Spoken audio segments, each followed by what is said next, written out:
who was the very first man in the world? It sounds like a simple question, until you realize no one agrees on the answer. Some say it was Adam, formed from dust. Others point to fossils buried for hundreds of thousands of years. But the deeper we dig, the stranger the story gets. Because the truth? There wasn't just one man. And the real origin of humanity is nothing like the stories we were told as kids. But to understand how we got here, we need to start in a place almost no one talks about. A cave in Spain, where scientists made a discovery that turned everything upside down. In 2023, archaeologists in northern Spain unearthed something eerie. The shattered face of an ancient human ancestor, estimated to be over 1.4 million years old. Nicknamed pink because of the soft clay it was buried in, this skull fragment didn't belong to a Homo sapiens. It was much older, likely Homo erectus or even an earlier unknown species. And here's the twist. This fossil is the oldest known human-like face ever found in Europe. That alone shattered assumptions. Because until this, most experts thought early humans arrived in Europe far later. But pink proved they were there over 1 million years ago, walking, hunting and surviving long before anyone imagined. Still, pink wasn't us. Not yet. To find the earliest traces of actual humans, Homo sapiens, we have to go somewhere far hotter, much older, and deeply mysterious. In the dusty hills of Jebel Irhoud, Morocco, scientists were searching for Neanderthals. What they found instead rewrote human history. Buried beneath layers of rock and ash, they uncovered skulls, elongated, high-browed, and unmistakably Homo sapiens. But the shock wasn't what they looked like. It was how old they were. These remains dated back nearly 300,000 years, a full 100,000 years earlier than what textbooks had claimed for decades. Before this, most experts believed modern humans first appeared in East Africa. But this Moroccan discovery proved something wild. Our species didn't pop up in one place. We emerged across Africa gradually in scattered groups. It was messy. It was slow. And it wasn't the neat origin story people wanted. But it was real. And just when scientists thought they were starting to understand our beginnings, a discovery deep in the jungle changed everything again. For years, scientists believed early humans avoided rainforests.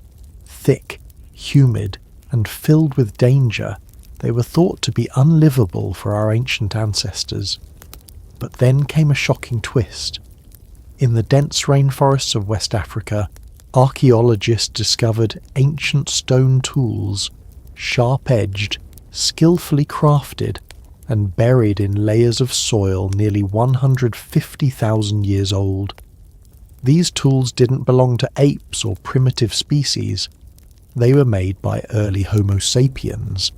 That meant modern humans had been thriving in these so-called inhospitable jungles far earlier than anyone thought, and the implications were huge. It suggested our ancestors were far more adaptable, resourceful, and widespread than we gave them credit for. While some clung to the idea of a single cradle of humanity, the evidence was painting a different picture, one where human origins were scattered, overlapping, and full of surprises. And just when you think it couldn't get more bizarre, the DNA of Europeans revealed something totally unexpected. Around 47,000 years ago, something wild happened in Europe. Homo sapiens, our species, finally arrived, stepping into a frozen world already inhabited by another kind of human, the Neanderthals. And what happened next wasn't war. It wasn't peace either. It was something far more complicated. They interbred. In caves like Ranis in Germany and Zlatikun in modern-day Czechia, scientists have found bones and DNA that prove early modern humans not only coexisted with Neanderthals, they shared bloodlines. Today, almost everyone outside Africa carries a small percentage of Neanderthal DNA, whether they know it or not. This wasn't just a brief encounter, it shaped who we are. But what's even crazier? These interactions weren't limited to Neanderthals.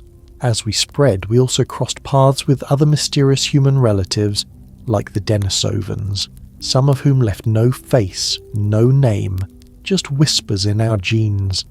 And yet, for all this science, many people still believe humanity began with a single man, a myth, a legend, a story passed down for generations. And that story, it's different depending on who you ask. Long before fossils and DNA, humans had something else to explain where we came from.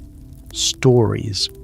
In the Bible, the first man is Adam, sculpted from dust, given life by the breath of God. In Hindu mythology, it's Manu, a man who survives a cosmic flood and helps repopulate the world. The Norse believed in Ask, a tree-born man gifted life by the gods. Zoroastrians told of Mashia, the first human formed from a sacred plant. And in Chinese legend there's Pangu, a giant who cracked the world open with his own body. Different names, different myths, but the same idea. Humanity started with one man.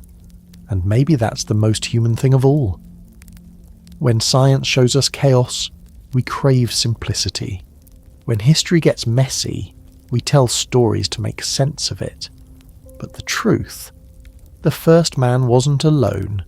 He wasn't even first, because there was never just one beginning, just scattered sparks across the earth, millions of years in the making. So, who was the very first man in the world? The real answer is, there wasn't one. There was no single moment, no lone figure stepping into the sunlight as humanity began. Instead, there were many, scattered groups evolving over time, different species overlapping, ancient bloodlines merging. The story of the first man isn't a straight line, it's a web. The skull in Morocco, the tools in West Africa, the face in Spain, the Neanderthal genes in your own body. Each piece tells part of the story, and yet the full picture is still coming together. We may never know the name of the first man, because he didn't leave a name, but he left us, not as a legend, not as a myth, but as living proof that humanity has never had a simple origin. Just a long, strange, beautiful beginning,